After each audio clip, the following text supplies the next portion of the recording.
These are the 9 American fighter planes of World War II.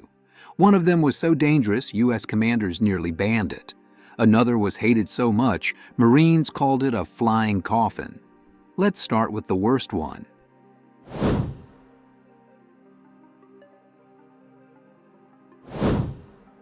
World War II pulled in countries and gear from every corner of the globe, so American-built planes ended up just about everywhere. Before the war even kicked off, Finland bought up a bunch of Buffaloes from the U.S., and when the fighting started, they put them to work against the Soviet Air Force. In Finnish hands, the Buffalo actually did well, taking down Soviet planes and earning a reputation as a solid fighter. That's the part you never hear about in American war movies. Back home, it was a different story. The U.S. built about 500 Buffaloes and shipped most of them to the Pacific. American pilots hated them. The Buffalo looked boxy, it handled like a brick, and just about everyone thought it was outdated the second it rolled off the line. The only real reason it went to carriers was that it came with an arrestor hook, so the Navy figured it could at least get on and off a flight deck. That was about it for perks. In real combat, it got outclassed fast. Japanese Zeros tore through Buffaloes without breaking a sweat. The Marines had a nickname for it, the flying coffin. Nobody wanted to be assigned to one, and losses piled up in the early days of the Pacific War.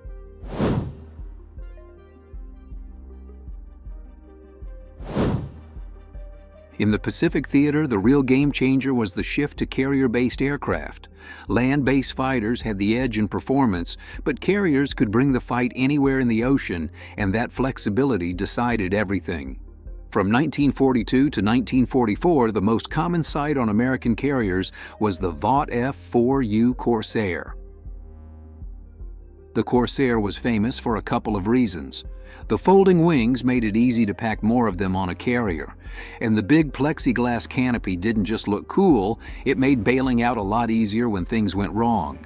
Nearly 13,000 Corsairs rolled off the line during the war. Even Pappy Boyington, the Guadalcanal ace, flew this plane. But the Corsair wasn't perfect, especially up against the Japanese Zero. It couldn't outturn a Zero, which meant trouble in a dogfight. And it had a nasty habit of stalling at low speeds, exactly the speed you needed for carrier landings. Because of that, as the war went on, the Corsair saw more use as a U.S. Marine fighter, especially in the last years.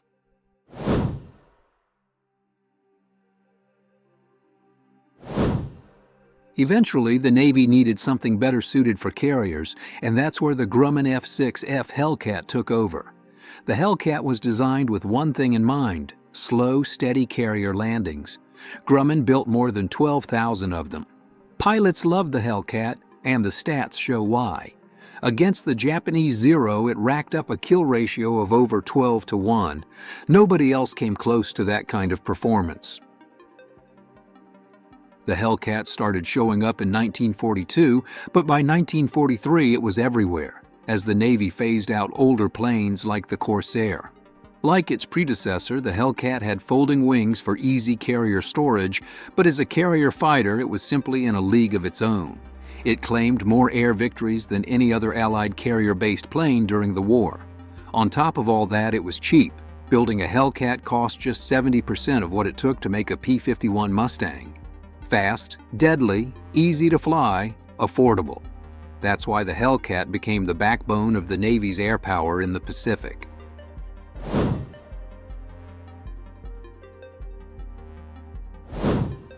Curtiss P-40 Warhawk was one of the rare American fighters flown in combat by American pilots before the U.S. officially entered the war. The reason was Flying Tigers, a volunteer group sent to China to take on the Japanese. The Warhawk carved out its own reputation as a ground attack aircraft where it delivered real results. Even after newer, more advanced fighters showed up, the Warhawk kept seeing action on the ground attack front. But put it up against the top German fighters of those early war years, and its biggest weakness was obvious.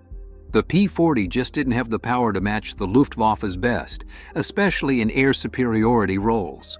It could pull out wins, but the price was high. Losses added up. That's why the Warhawk was used mostly away from Europe, where it wouldn't be outclassed as badly. Still, Cost mattered. Curtiss kept production costs down, and nearly 14,000 P-40 rolled out of Buffalo, New York, before the line shut down in 1944.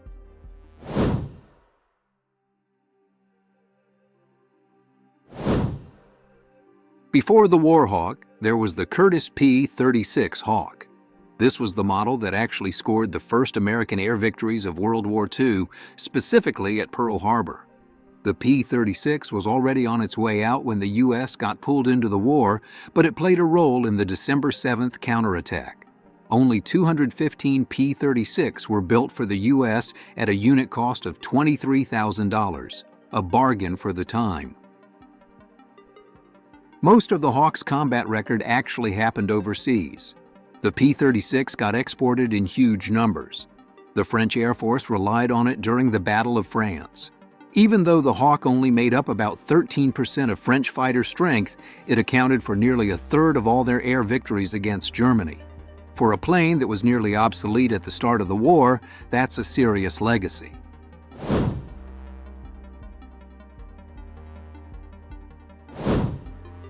During World War II, most fighter planes were built for daytime combat, but Northrop went in a different direction with the P-61 Black Widow.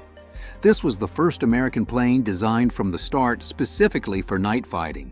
Only about 700 of these were built, each costing $190,000. A serious investment at the time, one of the most expensive U.S. fighters of the war. The cost paid off. The Black Widow was a big machine, built to carry a 3-person crew, a pilot, a gunner, and crucially a radar operator. Before this, radar was seen as too valuable to put in a plane. Putting it in the air changed the game for night operations. The Black Widow carried out the final attack before victory over Japan Day, literally the last strike before the end of the war.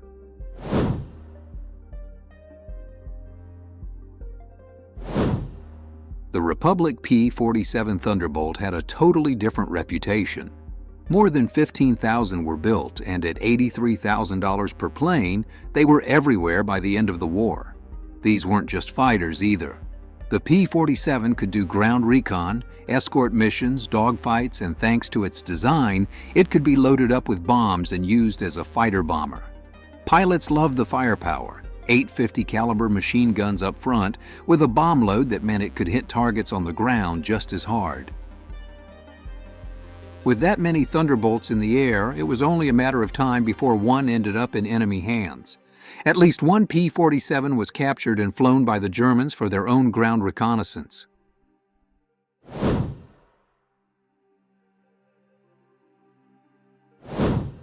The Lockheed P-38 Lightning stands out as one of the most distinctive fighters of World War II. With that central cockpit wedged between twin booms, nothing else looked like it in the sky. Lockheed's design was so unusual, even the Germans had a nickname for it, the Fork-tailed Devil. And it earned that reputation, flying missions all across Europe and the Pacific. The P-38 is the only American fighter that stayed in production for the entire war. More than 10,000 of these things rolled off the lines. No small feat, especially considering the price tag. The P-38 cost nearly twice as much as any other U.S. fighter. That kind of expense made it a tough sell for some commanders, especially when budgets were tight and there were cheaper options available. The P-38 had real range, enough to serve as a bomber escort and even a reconnaissance platform, whether in Europe or out in the Pacific. It had a wing design strong enough for dive bombing. And when it came to firepower, the P-38 didn't mess around. 120mm cannon and 450 caliber machine guns up front. Enemies learned to respect it, for good reason. It wasn't all smooth flying. Early models had major aerodynamic problems, especially in a dive. Pilots would hit high speeds, the airflow around the tail would compress, and suddenly the plane was uncontrollable. Sometimes pilots just couldn't pull out in time. Some even died. So at one point, the U.S. almost pulled the plug entirely. There were real questions about whether the P-38 was worth the hassle or even safe enough to keep building. But once engineers figured out fixes for those dive and engine issues, the Lightning proved itself. Especially out in the Pacific, it turned into a key asset, scouting, escorting bombers, and holding its own in dogfights.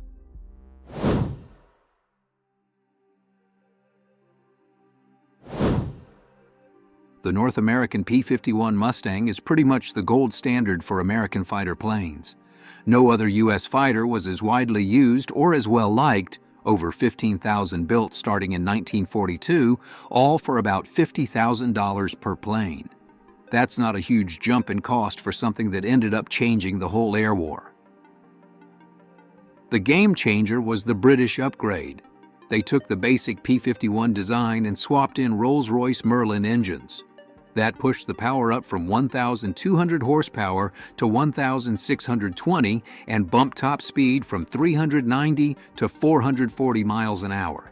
Suddenly, you had a plane that could keep up with anything the enemy threw at it. But the real advantage, the thing that made the P-51 legendary, was the range. It finally let U.S. Army Air Forces provide long-range escorts for the B-17 Flying Fortress and B-24 Liberator bombers over Europe. Before the war, nobody in command thought they'd even need that. Combat reality proved them dead wrong. With Mustang's flying cover, bombers could hit targets deep in enemy territory and actually make it home.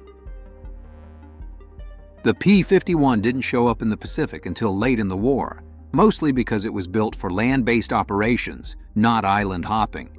But once it got there, it started escorting B-29 Superfortress bombers all the way to Japan. It wasn't just a World War II plane either. The Mustang proved tough enough to serve into the Korean War as a fighter bomber, and some countries kept them in active military service right into the 1980s.